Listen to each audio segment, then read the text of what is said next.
Hello, everybody, and welcome back to another episode of Photogtalk.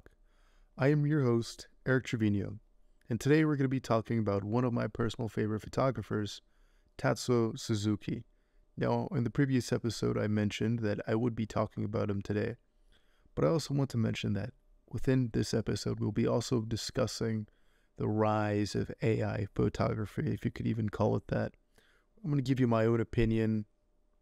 I'm going to make you understand why I don't believe that AI should be considered photography or even be anywhere near photography whatsoever. But first, we're going to talk about Tatsou Suzuki and why his work is so important to me and why it should be so important to many different photographers if you're a street photographer or a portrait photographer. So, Tatsou Suzuki. Now, Tatsou Suzuki is a Japanese street photographer. He was at a time, once upon a time, actually sponsored by Fujifilm, but that Fujifilm partnership that I believe they're called like X Partners, he was dropped just because of the way that he would take photos. He was very brash. Imagine like Bruce Gilden type of brash where you would just go up in your face and take photos. And then, unlike Bruce Gilden, where Bruce Gilden kind of like just cusses you out, Tatsou Suzuki just kind of says thank you and walks away. But Tatsou Suzuki, his photos are, I could only describe them as just raw, just greatly exposed almost all the time. He does a lot of long exposures in a lot of his photos. So there's always this sense of movement. Even if the frame itself is not anything particularly interesting, usually you would want movement when it comes to something like like a bicycle going past a group of people, and you want to make sure the people stay still, but this bicycle looks like there's motion. No, he just puts motion in people kind of closing their eyes, of water flowing, of water hitting the back of a model. He just has this interesting eye, and you can tell that he has fun with what he does. There's a lot of photos that he just uses double exposure, and it's just a normal photo of a model, and then there's just another photo of another model on top of that. You can tell he's just trying new things and seeing what sticks, and I don't think that's a bad thing. Like he has like t-shirts available of photos that he's taken. He has photo books, he has posters, he has like prints. He is like a country boy can survive. This guy has adapted to the new stage of media. He's just kind of doing everything, and he's everywhere. If you search up street photography in Japan, you will see Tatsou Suzuki, or you'll at least hear his name mentioned in at least one of the videos. He is an absolute artist, and I highly suggest that if you have the time to look him up. Now, Tatsou Suzuki is actually a founder, not a co-founder, but a founder of Void Tokyo, which I could describe Void Tokyo as kind of like the Magnum Photos of Japan. And I say that just because it's kind of hard to describe what Void Tokyo is. So for those who don't know, Magnum Photos is just kind of like a collective of photographers around the world. They shoot interesting subjects. If that'd be like correspondency or street photography, portraiture, they're just very vetted and extremely talented photographers, and they're kind of in like a superhero league, like the Avengers or the Justice League of photographers. You have photographers like Bruce Gilden. There was this one photographer that had just entered into Magnum Photos. and she is absolutely incredible. I forgot her name. Her name is fleeting me right now. But you have extremely um, important photographers in Magnum Photo, and Void Tokyo is kind of like the Japanese equivalent of that, though it's not necessarily like a worldwide thing. It's a strictly Japanese thing. So you have Tatsou Suzuki, who is like top dog of Void Tokyo. Void Tokyo is again like the Justice League. I wouldn't even see the Justice League of America, but the Justice League of Japan. And he is the top dog. He is the Captain America. He is the Superman. And then you have other photographers like Hideyoki Fujitani, um, Kawara-chan, Tadashi Onishi, who, if you don't know who Tadashi Onishi is, also check him out. He's an incredible photographer. Um, just similar vein to Tatsou Suzuki, very similar photos. And you have non-Japanese members like Joel Pulliam, Joanne Brooks. So they do have non-Japanese members, but a majority of the members are Japanese, and they're all kind of, I wouldn't say, I was about to say boss around, but they're all kind of like under Tatsou Suzuki, who is the founder of Void Tokyo. And now Tatsou Suzuki, he is, I don't know how to put it, but I guess the way I said it earlier makes the most sense. It's like a cut your boy can survive. This guy is everywhere. His work is everywhere, and I mean that in a good way. You can see his work in Void Tokyo, which of course is a website, but is also street photography books. So they have up to 8 volumes of Void Tokyo books. They're on volume 8 right now, of course. And he's, of course, a featured artist in the Void Tokyo, which is a collective book. Now, Tatsou Suzuki also has his own zines, which I forget how many he has. I believe he has 7. Yeah, he has about 7 of his own books that don't include Void Tokyo, which, like I said, Void Tokyo is more of a collective.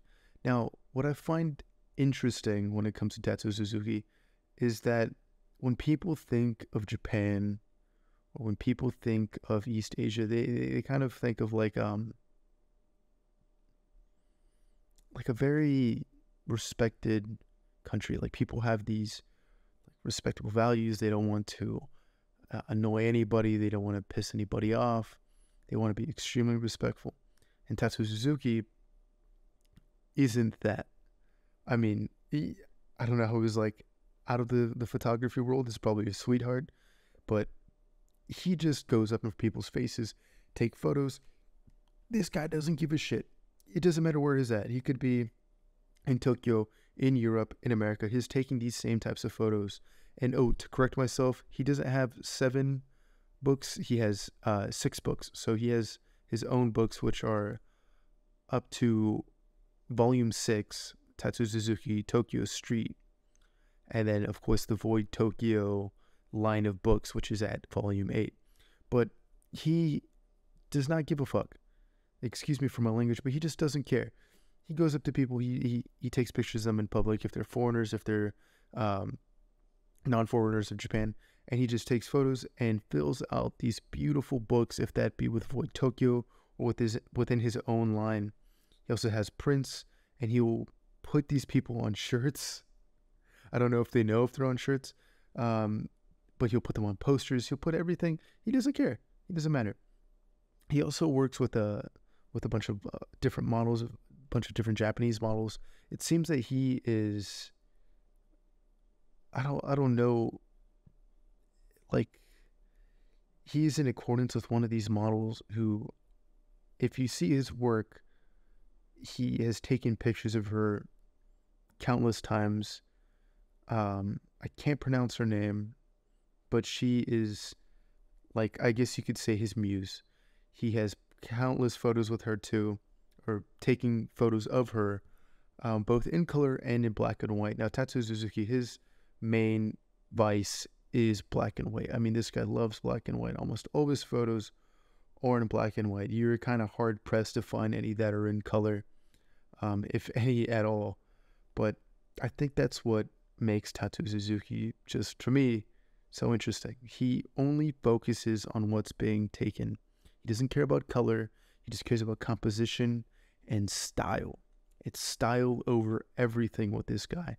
And if you disagree with me, I believe style is important, and I think it is one of the most important things in photography. If you don't have a distinct style, you might as well just be taking pictures with your phone, and you might as well give up.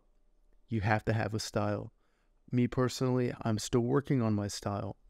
I don't think my style is to the point where it's as interesting as Tatsou Suzuki or any one of these other street photographers like Robert Frank or William Klein. You could look at their photos and be like, hey, that photo was taken by William Klein, or that photo was taken by Robert Frank. And if you look at a Tatsou Suzuki photo, well, you know that photo was taken by Tatsou Suzuki. It's so distinct, always black and white. There's always some type of movement. There's always, it's always bright. Like the subjects, their faces are almost always bright. Everything else around them is a little dark, very hard contrast, very, very dark as opposed to the person's face. Now his street photography is a little different. Sometimes it's, I guess you could kind of say it as like abstract. It's sometimes it's hard to tell what you're even looking at. Like he has pictures of like wheats and crops and rain droplets, and you don't even know what you're looking at. Sometimes it's close-up shots of people's eyes, it's close-up shots of people's lips, people's noses. He just takes photos for the hell of it, and he does a hell of a good job doing it. Sometimes there's a picture of a photo I looked at him recently. It's a double exposure of a woman, right? And her chin's kind of up, she's kind of looking down at the camera, and then the next photo that's on below that photo is just a random ad. Like there's no rhyme or reason. He just kind of does photos. I personally, I love it. You know, I think it's fun. And he has photos of just Yakuza members. He has photos of just random people. He is somebody who just, it's like a gift that never stops giving. And this is when I want to talk about AI. See, I don't think AI can replicate this whatsoever. You know, whatever system you use, I just don't think AI will ever be able to replicate this kind of form of art. That's why style is so important. Photography and AI shouldn't be considered like within the same breath. It just shouldn't. You can't say I'm an AI photographer or I use AI to enhance the photos that I've taken. Don't do that. I can't condone it. I don't think any other photographer can condone it, or at least any self-respecting photographer will condone this. But if you do, I personally, I don't think that is a great thing. If you disagree with me, tell me why. I want to know why you think AI is a great tool for photography. I don't think it should be anywhere near photography. Look, if you're gonna make the rebuttal and say, hey, well, with AI, you're able to edit photos a lot quicker. You're able to edit photos, a lot better. I think that is more of a hinder, or more telling of your own abilities than the ability of AI. If you are almost always depending on AI to edit your photos and not yourself, then, you're doing something wrong. You should be learning how to edit and take photos properly instead of relying on AI. But if you keep doing it, you keep making an excuse, then AI is going to keep taking over photography. And I don't think anybody wants that to happen. Photography is a vessel for exploration, a vessel for creativity, and a good way to get these creative frustrations out. If you can't paint, if you can't draw, if you can't work with clay, photography has always been there for those types of people. And I mean that in a perfect way.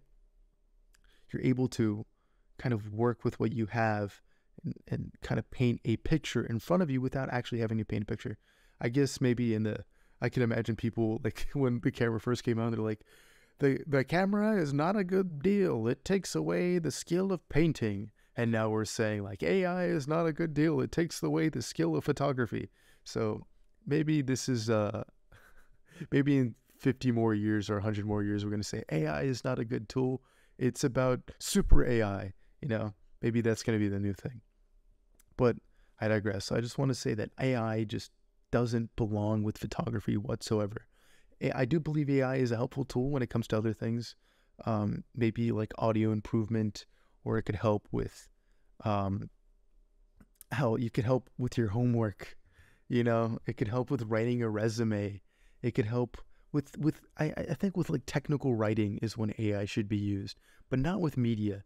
With media, that's a form of expression. That's a form of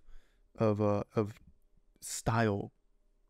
And frankly, if you're using AI, you don't have no style. That's what makes art so interesting and so worthwhile to look at, because you're able to pinpoint who painted it. You're able to look at, oh man, that's a Picasso, you know, or that's a photo by Tatsou Suzuki. That's a photo by Robert Frank. That's a photo by Bruce Gilden. You know, that's a photo by Peter McKinnon. But it's still like important to have a style. AI is trying to take that away from us quicker than you know it. Trust me. Now, to be honest, I have seen some AI photos that have tricked me into believing they were actual photos. And and like I said, this is what's starting to scare me. There was this guy I was following on Instagram for a little bit, and he took real photos. Like, this guy was actually taking normal photos with a camera and a lens, like traditionally speaking, and they were great photos. And then all of a sudden, he starts posting AI photography. Promptography is what they call it, promptography. And I'm thinking, wow, this photo is just great. You know, this like the composition almost seems like impossible, like the perfect street photography photo. Like, wow, like his subject is looking back at him. The subject almost looks like a model. And then you have the foreground, and then she's in the foreground. In the middle ground, you see like some people walking by, and the background is it's beautiful. And the photo it said like hashtag Cuba, you know, hashtag Havana. And I'm like, oh, wow, this was taken in Cuba. This is so interesting. You know, like I've never seen anything like this before. I've never seen street photography in Havana, Cuba before. Like I seriously haven't. And I pressed follow because I was like, this guy, he's got something here. I really want to follow this guy's career. And if he puts out a picture book, I'm going to buy it. And I'm looking through all his photos, and they keep wowing me. And then I started realizing, I think like after the 7th photo that I started analyzing, really started looking at it, I realized that person's face looks a little weird. It's not because they were ugly, you know, like the person looked like a model, but like their eyes didn't look right. It almost looked like they were like half blinking, like lizard eyes. And I'm like, I'm going to read the hashtags that he has under the caption, other than under, you know, Havana, Cuba, and blah, blah, blah, blah, blah. And I look, and it says AI, hashtag promptography, hashtag Cuba, hashtag blah, blah, blah, hashtag AI in Cuba, hashtag. And I'm like, what the fuck? Did this guy just screw me over? And I looked at his earlier work as his first work, and it was like photos in China, and I was like, wow, you know, I look at that, and it was actual photos, and you could start seeing like, oh, okay, yeah, this does look like a normal photo just because of the lenses, like the photo looks sharp, and then you compare that to the AI photos, and everything started to look like dull, like none of it looked sharp or in focus, or it wasn't focused, it just kind of looked like, it looked dull. Then the photos didn't look sharp. It looked like he was using like a really shitty lens, or like a lens that someone smeared like oil on top of. And then I start realizing like, wow, these photos are a little too perfect. You know, these photos, like the composition is a little too good. And I was so upset with myself when I realized it was AI. Because that whole, like, my whole shtick is like, I hate AI. I hate promptography. And there it was getting to me, like realizing that, hey, this was pretty. But it shouldn't be considered photography. You could call it something else. I don't call it art. Don't call it photography. You could call it just AI garbage, AI nonsense. But just don't call it photography. It doesn't make sense. Like you can't replicate Tatsou Suzuki's photos. That's why I started to get a more respect. I've known this guy since high school. Well, I haven't known him personally, but I've known his work since I was like in diapers, right? I was like 14, 15. I didn't even know how to drive yet. Now I'm paying taxes and rent. So, right? But his style back then, I just thought it was interesting. It was cool. AI wasn't a thought, 7 years ago, 6 years ago. And then now it is. And now I'm thinking, if I'm able to be tricked by like an AI photo that is a little too perfect, it didn't really have style. It just looked like a normal street photo, but it just looked like everything fell in place. But I know for a fact whenever I see a Tatsou Suzuki photo, am I really like gonna be that concerned with AI in the future? I don't know. I think photographers like Tatsou Suzuki have a place in photography forever, even despite AI. I think they're here to stay. Photographers who have a certain style, who have like this flashiness to them, and not only their personality, but their photos, they are going to be the ones we're going to remember when AI takes over everything, when AI takes over the commercials we watch, the shows we watch, the media we consume. We're at least going to have some photographers still, hopefully videographers, hopefully something interesting that have this unique style that we could remember them by. Because God, this world needs more style. Everything is so dull. God, you could look at a TV show and it could bore you because you know that it wasn't made by somebody, but it was made by a group of people in an office in business suits thinking what the next big thing was going to be. I miss style. I miss creativity. And I miss when we were in a world that had no AI. A little stupid saying that coming from me because I will use AI and I have used AI, but I just don't think AI should be a substitute for what we put out in the media. I really don't think it is. I feel like things were better off before like 2012, like 2012 and beforehand, media, music, like just everything was like at a peak. You could laugh and be like, oh yeah, Gangnam Style or, a Fetty Wap or whatever the fuck. But people were still being creative. People were still interested in new things. And now everything has kind of hit a plateau. There's no color in the world. There's no creativity. The only people who are creative are the people we see on our phone. I think TikTok as well as AI have destroyed photography. I'll talk about TikTok in another episode. I'll most likely be talking about it next episode, but I just want to focus on AI. But I do want to touch on the fact that I believe TikTok has brought photography down about a peg or two, just because it's become so kind of like it's not special anymore. It's just kind of like it's for views.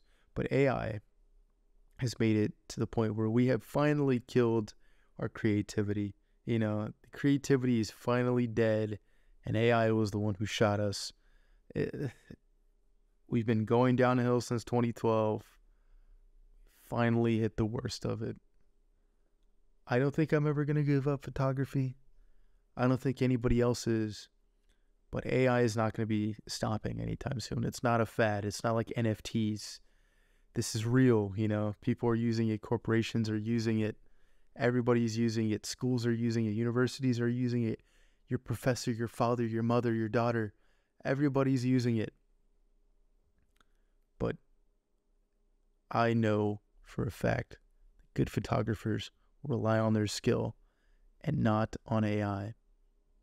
Those who are not will go to AI. Their laziness will be shown, and they will never make it in the industry. Or at least, I hope they don't. Well, everybody, that concludes this episode of Photogtalk. I really hope you enjoyed it. Please join us next week for our next episode where we talk about TikTok, Instagram, and every other social media platform and how that affects photography. If it's good for photography or if it's not good for photography. You know my stance on TikTok and photography. You know that it's not good, but maybe Flickr or maybe Instagram is good for photography. Who knows? You'll have to figure out next episode. Thank you so much for joining us today. I'm your host, Eric Trevino, and this was Photogtalk.